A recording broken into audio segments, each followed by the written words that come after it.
Hello बच्चों, एक बार फिर स्वागत है आपका आपके प्यारे से YouTube platform NCERT smart network पर, जहां पर आपको बहुत अच्छी सी स्मार्ट क्वालिटी में सारे के सारे जो सब्जेक्ट है 11th 12th के उनकी अध्ययन करवाया जाता है, उनकी क्लासेज ली जाती है। तो आज हम काफ़ी दिनों बाद वापस इस प्लेटफॉर्म पर मिल रहे हैं, जहां पर 11th क्लास का एक चैप्टर हम लेके चलेंगे, भौतिक विज्ञान का। चैप्टर का नाम है गुरुत्वाकर्षण। वैसे तो गुरुत्वाकर्षण बहुत ही इंटरेस्टिंग टॉपिक है, जो आपको ब्रह्मांड की बहुत सारी जानकारियां अध्ययन करवाता है और ब्रह्मांड को समझने में आपको सहायता प्रदान करवाता है। इसमें आपने थोड़ी बहुत जानकारी पहले 11th और 9th और 10th क्लास में ले ली होगी कि गुरुत्वाकर्षण होता कैसे है, किस तरीके से दो द्रव्यमान युक्त पिंडों के बीच में ये आकर्षण बल की तरह कार्य करता है। तो ये जानकारी आपने पहले से ही पढ़ ली होगी। आज हम इसको थोड़ा सा वाइड एरिया के रूप में पढ़ेंगे, थोड़ी सी अधिक जानकारियां लेंगे, थोड़ा सा और अधिक अध्ययन करने की कोशिश करेंगे। तो सबसे पहले तो मैं गुरुत्वाकर्षण के बारे में आपको बता दूं कि केपलर नामक के महान वैज्ञानिक हुए थे। उन्होंने 3 नियम दिए थे इससे रिलेटेड, जिस तरीके से ब्रह्मांड में जो ग्रह हैं वो किस तरीके से किसी दूसरे ग्रह के या किसी दूसरे पिंड के चारों ओर चक्कर लगा रहे हैं, उनका पथ कैसा होगा, उनकी चाल कैसी होगी, उनका आवर्तकाल कैसा होता है, इन चीज़ों के बारे में उन्होंने अपने 3 नियमों में जानकारियाँ दी थी। उसके बाद एक महान वैज्ञानिक न्यूटन हुए थे। उन्होंने गुरुत्वीय त्वरण के बारे में, गुरुत्वीय स्थितिज ऊर्जा के बारे में, इन चीज़ों के बारे में जानकारियाँ दी थी। प्लाइन वेग क्या होता है, प्लाइन ऊर्जा क्या होती है, गुरुत्वीय तीव्रता क्या होती है, विभव क्या होता है, इन चीज़ों के बारे में उन्होंने काफ़ी कुछ जानकारियाँ दी थी। इसके साथ ही हम इस चैप्टर में पढ़ने वाले हैं उपग्रहों की गति, चाल और पथ। इनके बारे में भी हम जानकारी लेने वाले हैं। तो सबसे पहले मैं शुरुआत करता हूं चैप्टर की।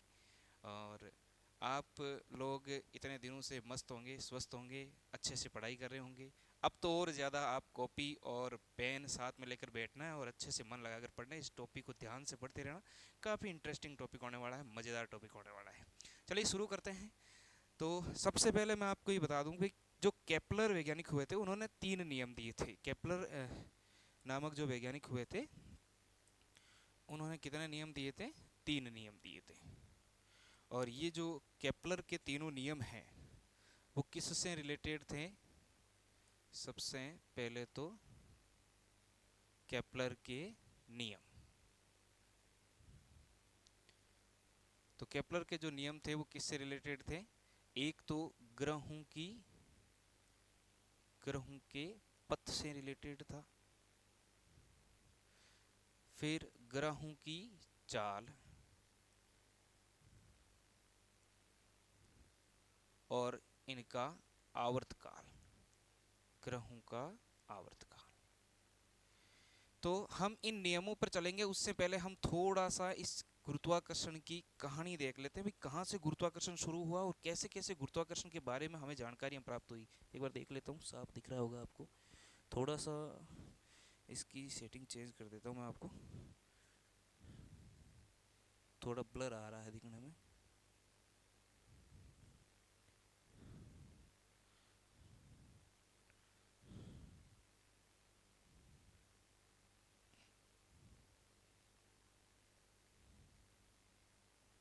अब मेरे ख्याल से आपको ठीक दिख रहा है।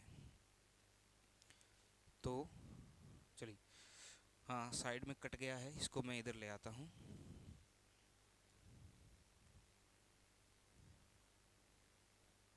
ठीक है, चलिए। तो सबसे पहले कहानी शुरुआत करते हैं। तो कहानी के अंदर हमारे पास सबसे पहले हमारे जो वैज्ञानिक आए थे वो आते हैं टोलमी नामक वैज्ञानिक। क्या नाम था इनका? टोलमी नामक वैज्ञानिक।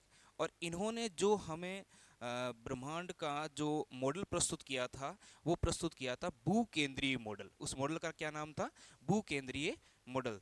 तो जो टोलमी नामक वैज्ञानिक थे, उन्होंने अपना जो मॉडल प्रस्तुत किया था, उस मॉडल का नाम था भूकेंद्रीय मॉडल। अब देखिए, भूकेंद्रीय मॉडल का नाम से ही आपको थोड़ा बहुत पता चल रहा होगा कि भूकेंद्रीय मॉडल क्या रहा होगा। भूकेंद्रीय मॉडल का मतलब हुआ कि उन्होंने इस ब्रह्मांड का जो केंद्र बिंदु माना वो हमारी पृथ्वी को माना, हमारी धरती को माना था। उन्होंने कहा कि हमारी धरती स्पेशल है, स्थिर है, और सारे के से ब्रह्मांड के जितने भी पिंड है वो इस धरती के चारों ओर चक्कर लगा रहे हैं। तो उन्होंने कहा कि भाई ईश्वर ने मनुष्यों की विशेष रूप से, धरती की विशेष रूप से अलग से स्थापना की है, और सारे के सारे जो ब्रह्मांड है वो ब्रह्मांड इस धरती के लिए अपने लिए बनाया गया है, और सारे के सारे पिंड इस धरती के चारों ओर चक्रण कर रहे हैं। तो उन्होंने अपने इस भू केंद्रीय मॉडल के बारे में क्या बताया? भू केंद्रीय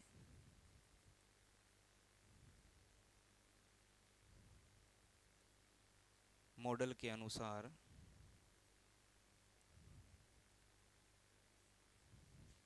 ब्रह्मांड के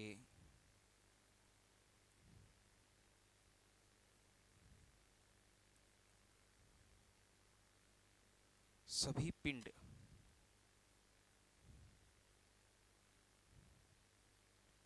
पृथ्वी के चारों ओर चक्कर लगा रहे हैं। क्योंकि ये जो मॉडल था वो हमारी पृथ्वी से रिलेटेड था, पृथ्वी को केंद्र मानकर बनाया गया था, इसलिए ये काफ़ी पॉपुलर मॉडल रहा। लोगों को ये भा भी गया, क्योंकि इससे शुरुआत, इस मॉडल की शुरुआत हमसे ही हो रही थी, हमारी पृथ्वी से शुरुआत हो रही थी। तो लोगों ने इसको काफ़ी सपोर्ट किया, काफ़ी अच्छा मॉडल हुआ।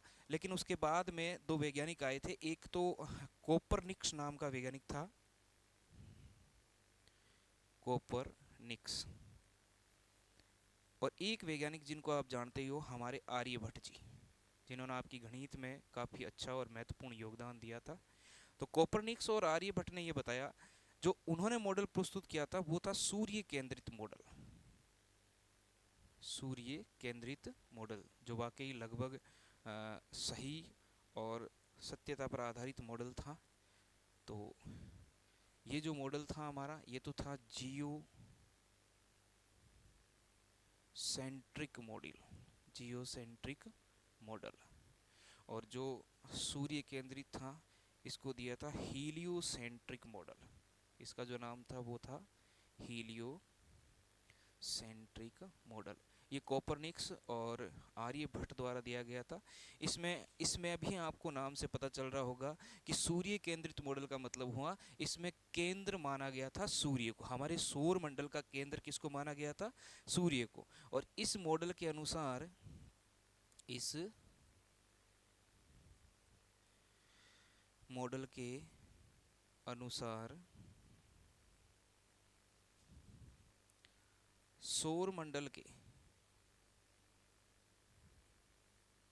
सभी ग्रह, सौर मंडल के सभी ग्रह, जिसमें इन्होंने कहा कि भाई हमारा पृथ्वी जो है वो भी एक ग्रह है, पृथ्वी भी ग्रह है।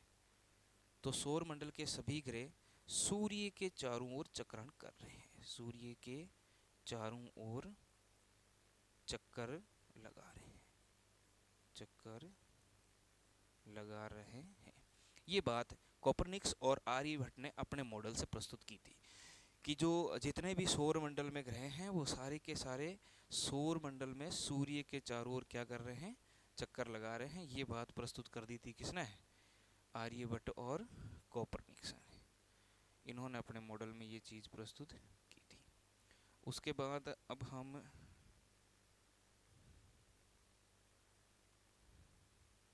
पृथ्वी भी एक ग्रह है, इसको मैं साइड में ले लेता हूँ ताकि ये चीज़ आपकी पूरी आ जाए। और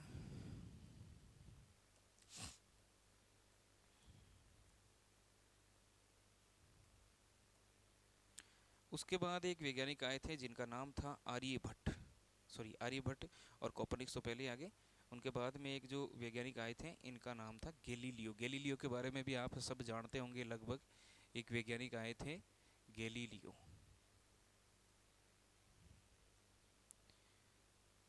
गैलीलियो जो थे, इन्होंने आपको पता हो तो टेलीस्कोप का निर्माण किया था, आविष्कार किया था टेलीस्कोप का। किसका आविष्कार किया था? टेलीस्कोप का।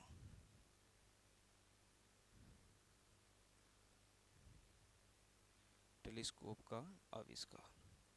और इन्होंने इन ग्रहों की गति को टेलीस्कोप की सहायता से देखा, संपूर्ण रूप से टेलीस्कोप की सहायता से इन ग्रहों की गति को देखा और देखने के बाद उन्होंने भी इस सूर्य केंद्रित मॉडल का ही सपोर्ट किया और उन्होंने भी यही कहा कि जो सूर्य केंद्रित मॉडल है वही सत्य है। और ये सब कुछ उन्होंने अपनी देखने के बाद में प्रस्तुत किया था। तो इन्होंने किसका सपोर्ट किया, समर्थन किया था इन्होंने किस मॉडल का, सूर्य केंद्रित मॉडल का समर्थन किया।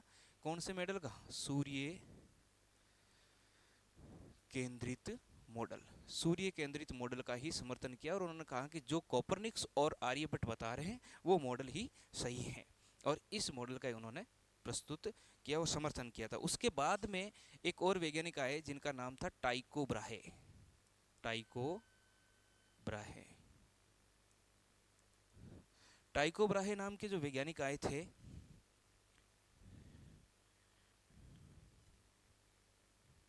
टाइको ब्राहे वैज्ञानिक ने अपना सारा जो जीवन है, संपूर्ण जीवन लगा दिया ग्रहों के अध्ययन में। इन्होंने केवल और केवल संपूर्ण जीवन में क्या किया था, ग्रहों का अध्ययन किया था, ग्रहों का अध्ययन। और ये अध्ययन ज़्यादातर इनके तो काम नहीं आए, लेकिन इन अध्ययनों का सबसे ज़्यादा जो प्रयोग में लिए थे वो लिए थे केपलर ने। किन्होंने प्रयोग में लिए थे, केपलर ने। और केपलर ने अपने जो नियम दिए थे, केपलर ने अपने जो नियम दिए थे उन नियमों में सबसे ज़्यादा प्रयोग, सबसे ज़्यादा उपयोग जो लिया था वो लिया था टाइको ब्राहे के जो अध्ययन थे ग्रहों के बारे में। टाइको ब्राहे ने क्या किया, टाइको ब्राहे पूरे के पूरे जीवन में क्या लगा रहा, वो हमेशा ग्रहों के बारे में अध्ययन करता रहा कि ग्रह किस तरीके से गति कर रहे हैं, आज ये ग्रह यहाँ है तो कल कहाँ होगा और उनकी स्थिति कैसी है, इनके बारे में अध्ययन करता रहा। तो ये तो थी एक छोटी सी कहानी जो हम गुरुत्वाकर्षण से पहले समझने थे और समझ ली। इसके बाद मैं शुरुआत करता हूँ भाई केपलर ने जो नियम दिए थे वो नियम क्या क्या थे। तो सबसे पहले तो केपलर के जो नियम हैं, केपलर का प्रथम जो नियम है, केपलर का नियम, और टोटल नियम जो थे वो कितने थे, 3 नियम दिए थे केपलर ने। कितने नियम दिए थे, 3। 3 में से जो प्रथम नियम दिया था वो था ग्रहों के पथ का नियम,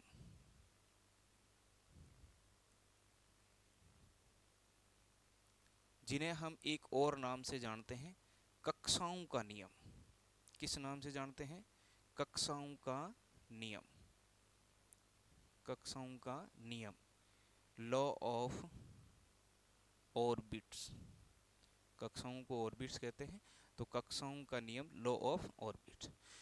तो इस नियम के अंदर इस केपलर ने बताया कि जो ग्रहों का पथ होता है वो पथ, जो ग्रहों का पथ होता है ये पथ जो है वो दीर्घ वृत्ताकार होता है। यानी जो ग्रह चक्कर लगाते हैं, जो ग्रह सौर मंडल में सूर्य के चारों ओर चक्कर लगाते हैं वो दीर्घ वृत्ताकार पथ में चक्कर लगाते हैं, दीर्घ वृत्ताकार पथ में घूर्णन गति करते हैं। दूसरा नियम जहाँ वो था क्षेत्रफल से संबंधित है, क्षेत्रफल का नियम, law of area, law of area. दूसरा नियम जो केपलर ने दिया था वो दिया था क्षेत्रफल से संबंधित नियम, क्षेत्रफल से रिलेटेड नियम। तीसरा नियम जो दिया था वो था आवर्तकाल का नियम,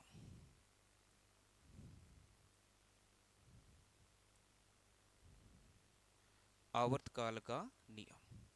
तीसरा जो नियम केपलर ने दिया था वो दिया था आवर्तकाल का नियम, लॉ ऑफ टाइम पीरियड। तो ये 3 नियम जो ग्रहों की गति के अध्ययन करवाते हैं, ग्रहों की बहुत सारी हमें जानकारियां देते हैं, वो केपलर ने अपने अनुभव के आधार पर प्रस्तुत किए थे। आवर्तकाल का नियम, सबसे पहला ग्रहों का पथ का, जिसे हम कक्षाओं का नियम भी बोलते हैं, क्षेत्रफल का नियम और आवर्तकाल का नियम। अब मैं सबसे पहले लेके चलता हूं आपको कक्षाओं के नियम में। तो सबसे पहला नियम हमारा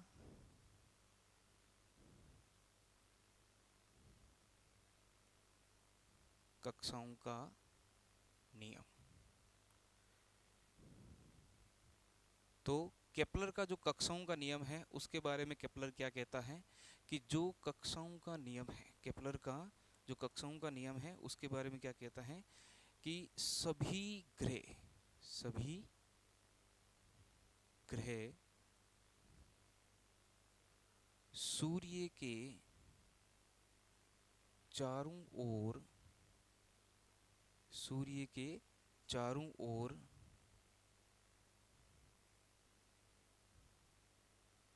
दीर्घ वृत्ताकार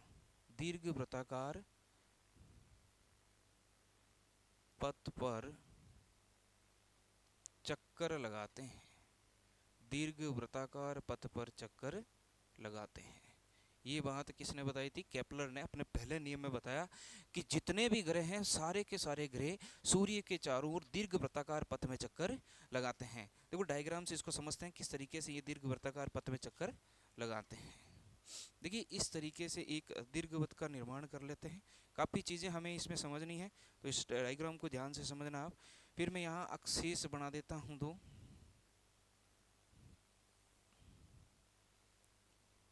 आपको डायग्राम अच्छे से दिख रहा होगा।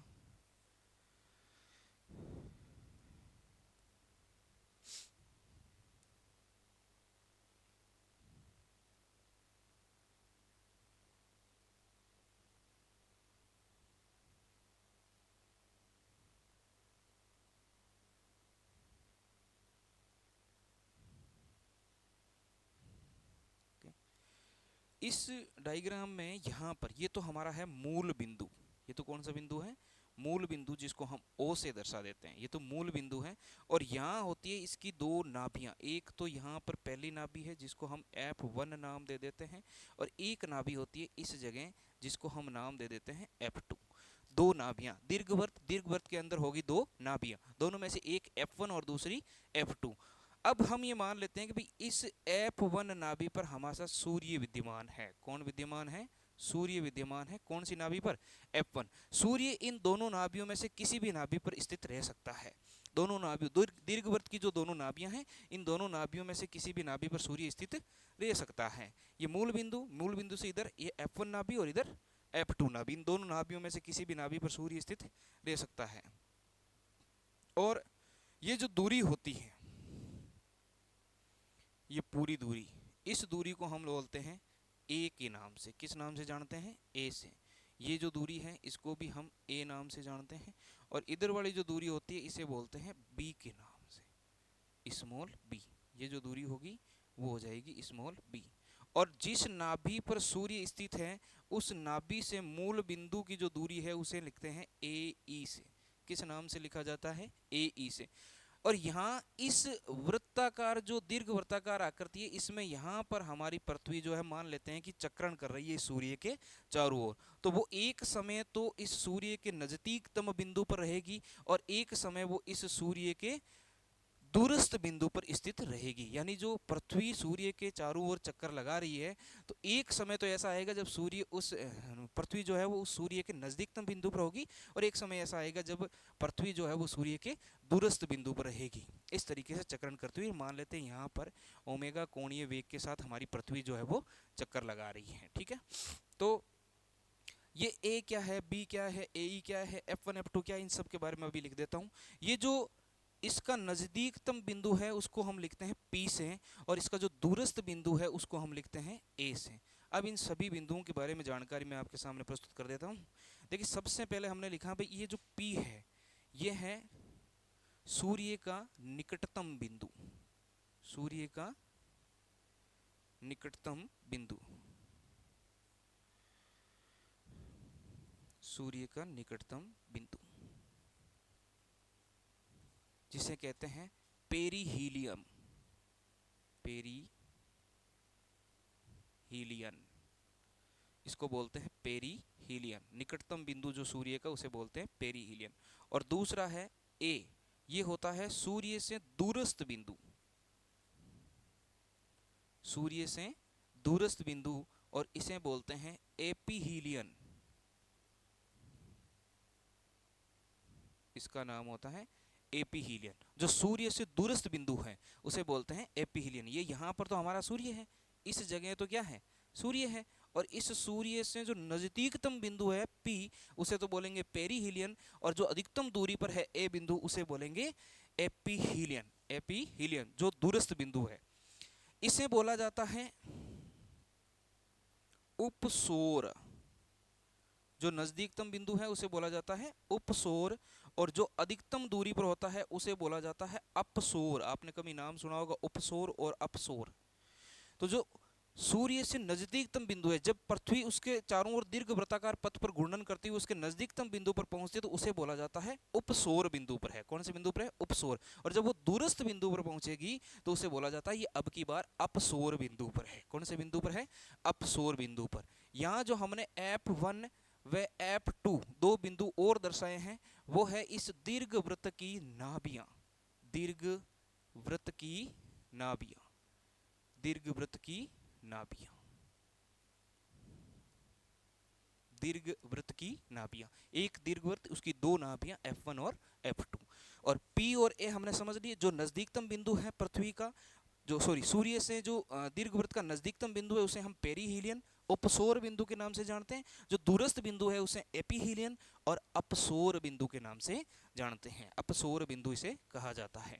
अब एक नाम आया हुआ है आपके पास ए, स्मॉल ए। ये दूरी मूल बिंदु से दूरस्थ बिंदु की, मूल बिंदु से ए और मूल बिंदु से पी की दूरी, एक्स अक्ष पर जिसको हम मान सकते हैं ऐसे, ए और पी बिंदु की, एपीहीलियन और पेरीहीलियन बिंदु की दूरी, इसे कहते हैं सेमी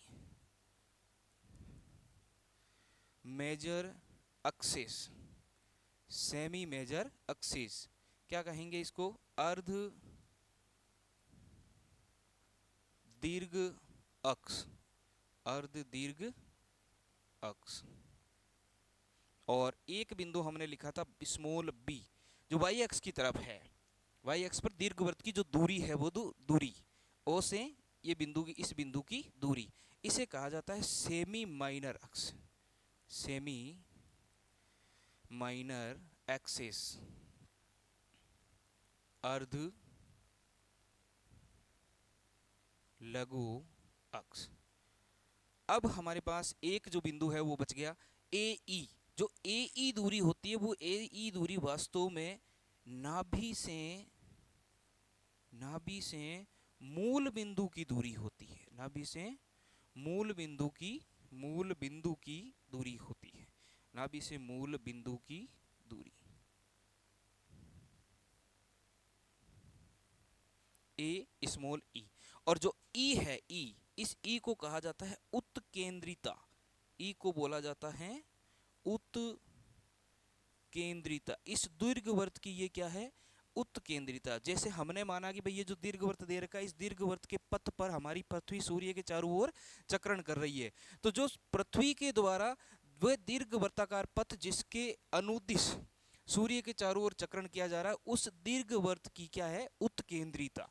ई उस दीर्घवृत्त की क्या है? उत्केंद्रिता, जिसको बोला जाता है इक्सेंट्रिसिटी। इक्सेंट्रिसिटी। और ये होती है उत्केंद्रिता। उत्केंद्रिता और अर्ध लघु अक्ष और अर्ध दीर्घ अक्ष के अंदर भी एक संबंध पाया जाता है, उसको मैं यहाँ नोट डाउन कर देता हूँ आपके।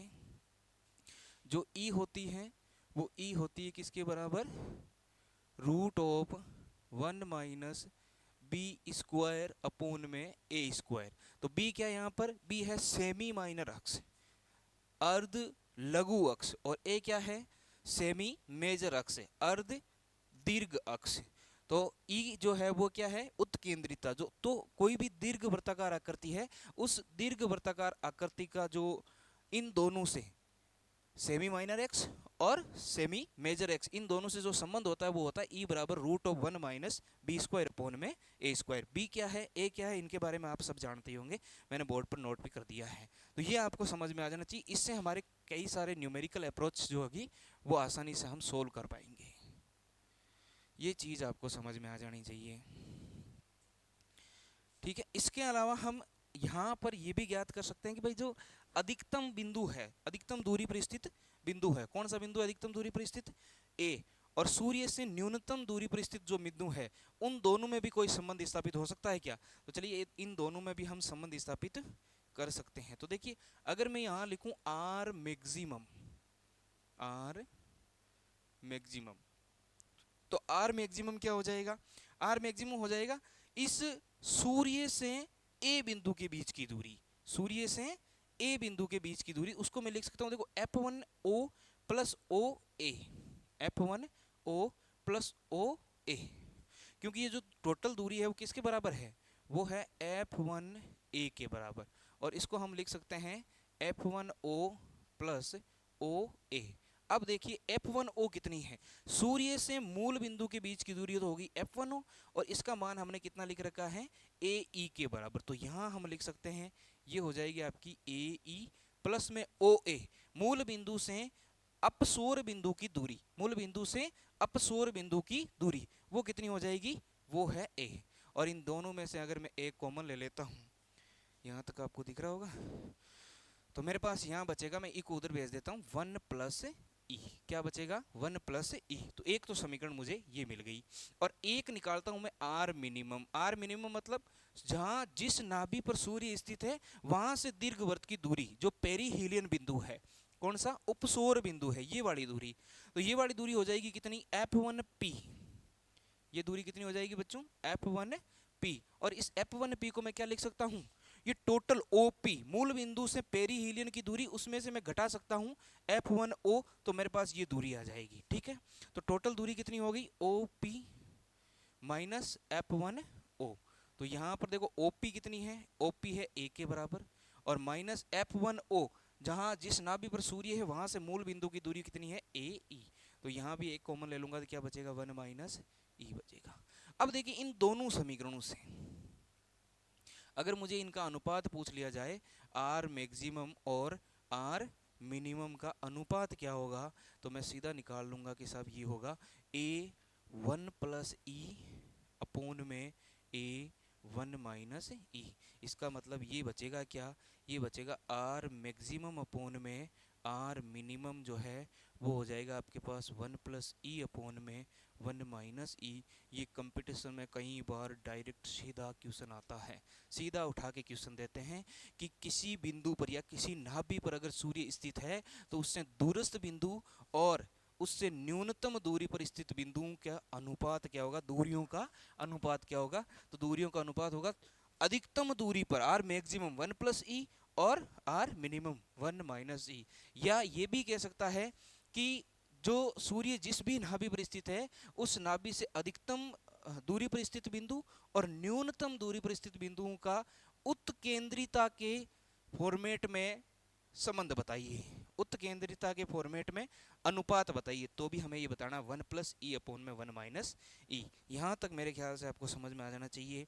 चीज़ें बहुत आसान हैं, ज़्यादा कॉम्प्लिकेटेड है नहीं, और ये चीज़ें आपको इजीली समझ में आ जानी चाहिए। ये था कक्षाओं का नियम जो केपलर ने अपना प्रथम नियम दिया था। विशेष तौर पर इसमें यह भी ध्यान रखना है कि जो कक्षाओं का नियम है, केपलर ने जो कक्षाओं का नियम दिया था उसमें सबसे पहले ये बात बताई थी कि भाई जो ग्रह हैं वो सूर्य के चारों ओर दीर्घ वृत्ताकार पथ में चक्कर लगाते हैं, वृत्ताकार नहीं दीर्घ वृत्ताकार पथ में चक्कर लगाते हैं। ठीक है, तो देखो इससे हमें एक चीज और पता चल रही है कि जो पृथ्वी है वो ओमेगा कोणीय वेग से चक्कर लगाती है, तो वो कुछ समय के लिए तो सूर्य के नजदीकतम बिंदु पर आएगी और कुछ समय के लिए सूर्य से दूरस्थ बिंदु पर जाएगी। इसका मतलब ये है कि किसी भी एक बिंदु पर या कि सूर्य से जो पृथ्वी की दूरी है वो हमेशा समान नहीं होती है, वो हमेशा बदलती रहती है, क्योंकि पृथ्वी उसके चारों ओर दीर्घ वृत्ताकार पथ में चक्कर लगाती है। तो वो हमेशा, अगर वृत्ताकार होती तो कोई समस्या ही नहीं थी, अगर वृत्ताकार थी तो दूरी जो सूर्य से पृथ्वी की होती वो हमेशा एक जगह निश्चित होती। लेकिन पृथ्वी दीर्घ वृत्ताकार पथ में, पृथ्वी क्या ब्रह्मांड के सारे ग्रह जिस भी तारे के चारों ओर चक्कर लगा रहे हैं वो दीर्घ वृत्ताकार पथ में चक्कर लगा रहे हैं, जैसा कि हमारे सूर्य के चारों ओर हमारे सौरमंडल में हमारे सारे ग्रह जितने भी है वो चारों ओर चक्कर लगा रहे हैं, वो दीर्घ वृत्ताकार पथ में ही चक्कर लगा रहे हैं। तो ये विशेष बात थी जो केपलर का प्रथम नियम था। दूसरा और तीसरा नियम हम अगले एपिसोड में देखेंगे। आज के लिए धन्यवाद, आराम से पढ़ते रहिए, नोट्स लिखते रहिए।